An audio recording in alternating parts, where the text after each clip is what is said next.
Hello everybody, welcome back to the channel. So in today's video, we are going to be talking about a Brazilian player returning to FC Barcelona. Now, I know you guys are probably wondering who could be that Brazilian player. Is it Vitor Roque or could it be Estevão Williams? What Brazilian player are you talking about, Kevin? And yes, it is true. If you guys have been looking through the media, we do have a massive report about Neymar, right? It's not Vitor Roque, it's not Estevão Williams, it's not anybody of those Brazilian players, but it is Neymar who wants to return to FC Barcelona. Can you guys believe it, right? Can you guys believe that in the year of 2025, Neymar wants to return and he wants to fulfill his dream? Neymar still has the desire to win in European football. At the age of just 33 years old, you would assume that Neymar just wants to collect all the money that he can and then retire in about 3 to 4 years. But it does seem like Neymar wants to return to Europe after leaving PSG 2 years ago. It's crazy because we all thought that maybe Messi would be the one to return to FC Barcelona and get the fairy tale ending. But it is Neymar, the last Brazilian player that brought love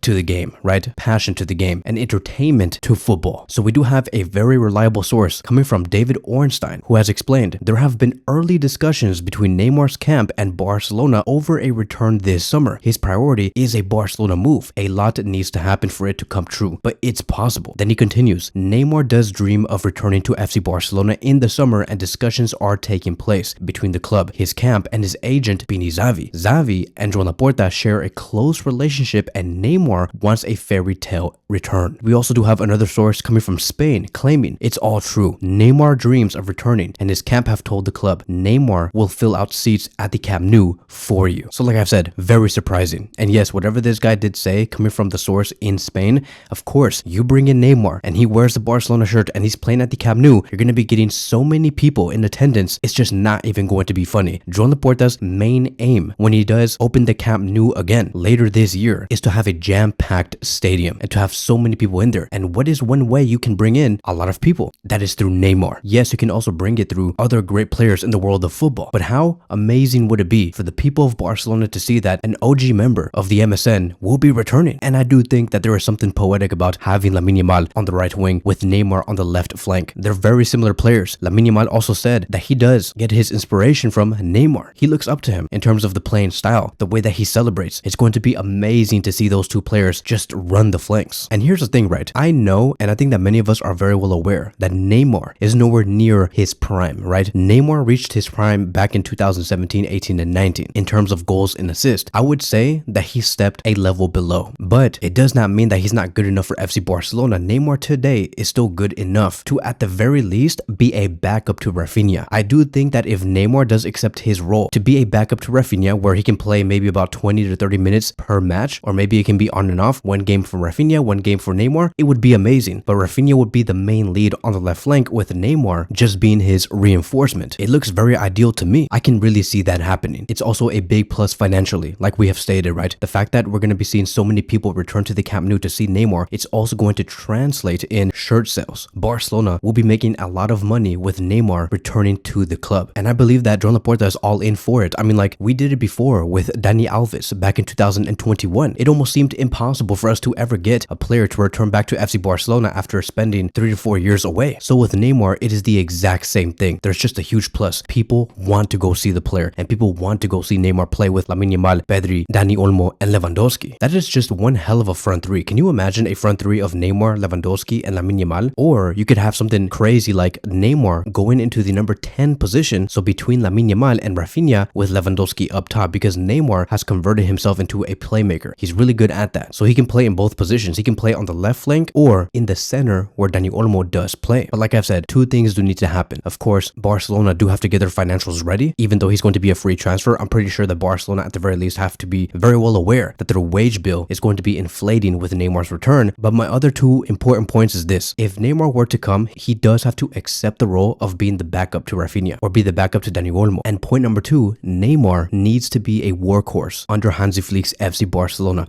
Barcelona, and I know for a fact Hansi Flick, like let's go individual, Hansi Flick himself does not want any player who is not willing to give 110% on the field. You must go over there and die for this badge. You have to go over there and just work your ass off. Neymar cannot go onto the pitch and just walk around. Neymar has to work. He has to press. He has to link up to the 1-2s. He has to make those runs down with Alejandro Balde. That is just what Barcelona is. And Barcelona must work hard. That is how we do get the results. And so with Neymar, it is no different. It can be Messi, it can be whoever's in Hansi Flick's FC Barcelona, you have to work hard and you have to press well and defend. Defend together, attack together. If Neymar can get those two things in order, then I would welcome this signing. So speaking about Brazilian players, now let's talk about Vitor Roque, because there is going to be a player that will be leaving FC Barcelona who is Brazilian, and that is Vitor Roque. He is going to be joining his previous club, Palmeiras. The deal is sealed. Barcelona have just offered Real Betis an additional 30% of the transfer fee from Abde's sale. The final proposal was submitted this morning. It was one of the ways Barcelona were able to persuade Real Betis to let go of Vitor Roque and to go back to Brazil. And there is already a full agreement between the Brazilian club and Barcelona for 25 million euros plus bonuses. So on average, I would just say that Barcelona will be recovering 90% of whatever they paid to Palmeiras for Vitor Roque, which was around, I think, 31 to 30 million euros. Also, apart from receiving an extra 30% rights of Abde as a compensation for letting go of Vitor Roque, Real Betis have also requested an option for Barcelona to sign Pau Victor on loan in the summer since they lost a striker, and they do like him very much. Negotiations are currently ongoing. We're going to be talking about Pau Victor in a separate video and whether he should go to Real Betis or not, but let's go back to Vitor Roque. So it's unfortunate to see that Vitor Roque did not work out at FC Barcelona. I kind of saw it from the very beginning that Vitor Roque, from a technical standpoint, was never going to work out. Yes, I know that he does have the hustle. Yes, I know that he runs a lot, but what is the whole point of that if technically you're just not there? There was so much lack of confidence coming from the coaching staff when he first came in, which was coming from under Xavi Hernandez's staff. Xavi literally did not count on Vitor Roque whatsoever. Yes, he scored a few goals here and there when he did get the chance, but overall Xavi Hernandez said, you don't have the required level to compete in my squad, which is the reason why Vitor Roque in the first 6 months last season just could not get on the field. There was a complete lack of faith, and Xavi Hernandez wanted to focus on using Lewandowski and nobody else. And then came the summer of 2024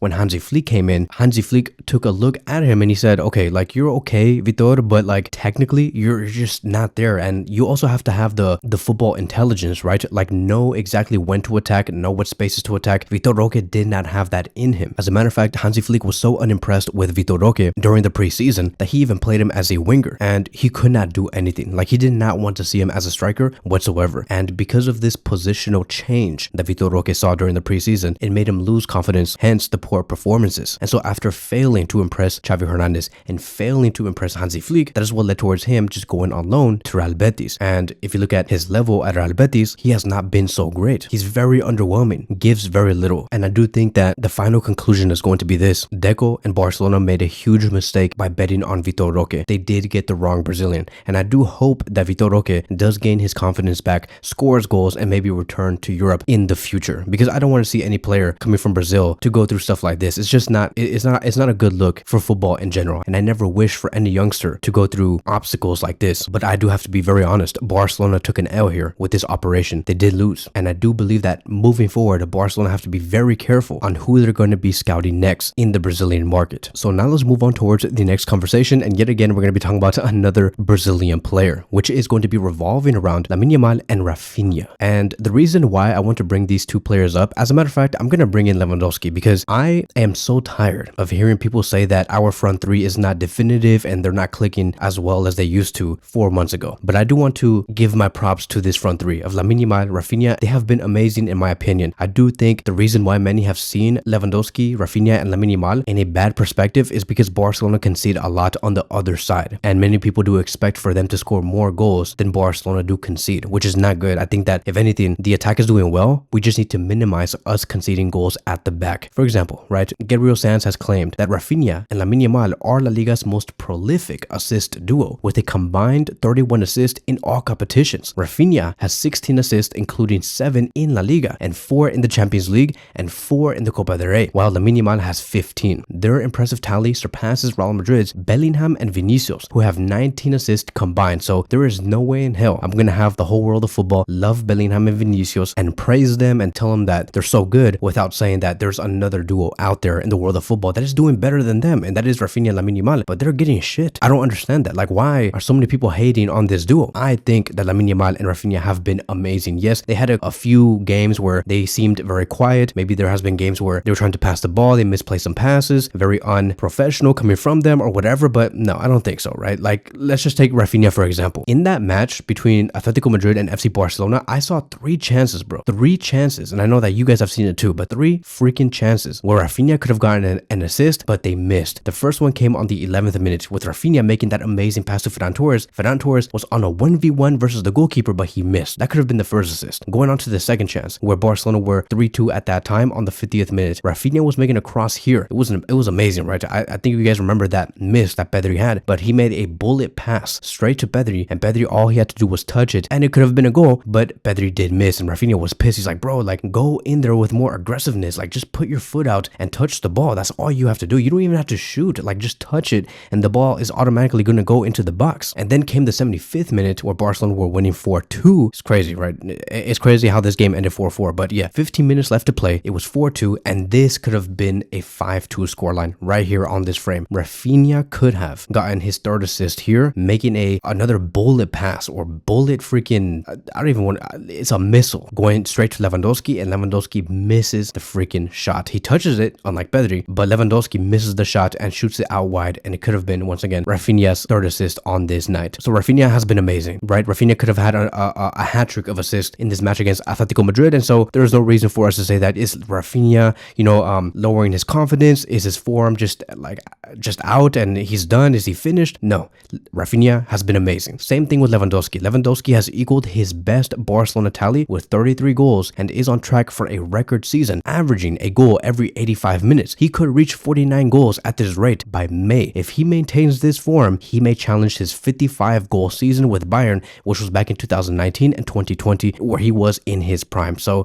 I am so proud to see Lamine Yamal, Lewandowski, and Rafinha perform like this. There is nothing wrong with our front three at all. I just think that Barcelona have to minimize how we do concede at the back, because at the back it has been horrendous. So now let's move on towards the next conversation, and I do want to speak about Andreas Christensen. It says here, according to Sport, that Barcelona have not sent a renewal offer for Christensen nor Inaki Peña, who both finished their contracts in 2026. It is expected that they will not remain at the club. But let's focus on Christensen, because recently it has been reported a couple of hours ago that Christensen has received the medical green light, and so we are going to be seeing Christensen very soon, hopefully in the starting 11 in about 3 to 4 weeks, because it does take some time. But let's talk about him, right? Do we think Christensen should leave FC Barcelona in the summer? Now, here's the thing. Back in the 2022-2023 season, Christensen was crucial for FC Barcelona. He was crucial. He was the one that was part of that back line where they kept 16 clean sheets in La Liga, the highest in Europe's top leagues, contributing to their league title win, right? They won La Liga there. And his presence was key to maintaining defensive stability, playing in 23 matches and starting in 22. So he was amazing, forming that back line with Alejandro Balde, Araujo, and Jules Koundé. Then came the 2023-2024 season, where Barcelona literally lost their pivot. They lost Sergio Busquets under Xavi Hernandez, very similar to the situation of Pep Guardiola with Rodri, right? Everything seemed like it was going to get dismantled at Barcelona, but Christensen was chosen to be a defensive midfielder and play next to Frankie de Jong. So Xavi Hernandez took away Christensen from the back line and moved him in the pivot position. And from there, I think it started on February 2024 up until like the end of that season, he was amazing in the double pivot position. He participated in notable wins as a defensive midfielder in matches against Napoli and Atletico Madrid. He played in 30 matches, starting in 27, and remained a vital part of the team, which kept 8 clean sheets in La Liga, finishing second in the league. So Christensen was amazing. Once again, going back to the 2022-2023 season, he scored a goal against Real Betis on April 29th, 2023. In the 2023-2024 season, because he was a defensive midfielder and he was higher up the pitch, he scored 2 goals in La Liga, one against Real Madrid and one against Girona. He also scored a goal in the Champions League in that season against PSG, where they won 3-2. So Christensen has been phenomenal for FC Barcelona. Even when it comes to the defensive stats, going back to the 2022-2023 season, 20 tackles in total, 21 interceptions, 91 progressive passes, pass accuracy of 94%. Amazing. And then when he went to the defensive midfield position in the next season, 23 tackles, 21 interceptions, 117 progressive passes with a pass accuracy of 94.3%. So it was an improvement. This guy was a very reliable center back or defensive midfielder. So here's the thing. Would I sell Christensen going into the summer? I would say sell him, but at a high value. I do not want to see Barcelona sell Christensen for anything under 20 million euros.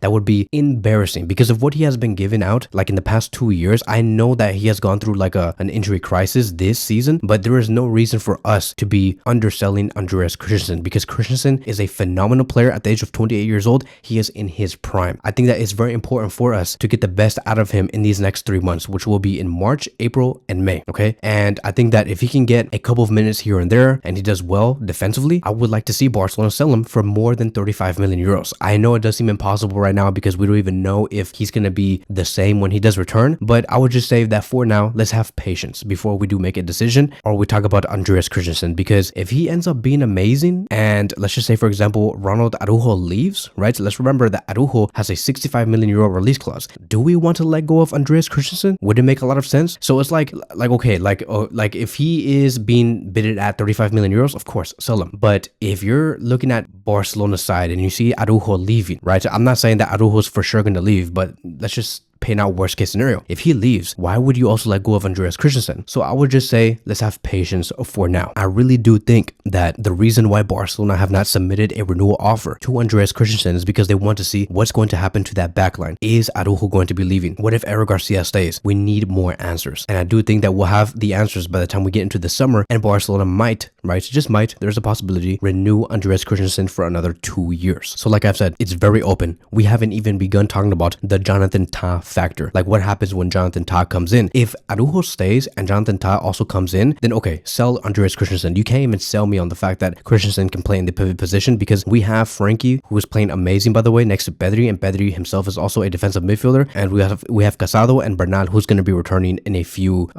months. So you can't even sell me on Christensen going back to the midfield. If Jonathan Tah comes in and Araujo stays and he says, I'm not leaving, forget about like me potentially going to a different club, Christensen, then yes, he will leave for sure. So that is it. That is going to be wrapping up today's video. Thank you guys so much for watching, and I will see you guys in the next one.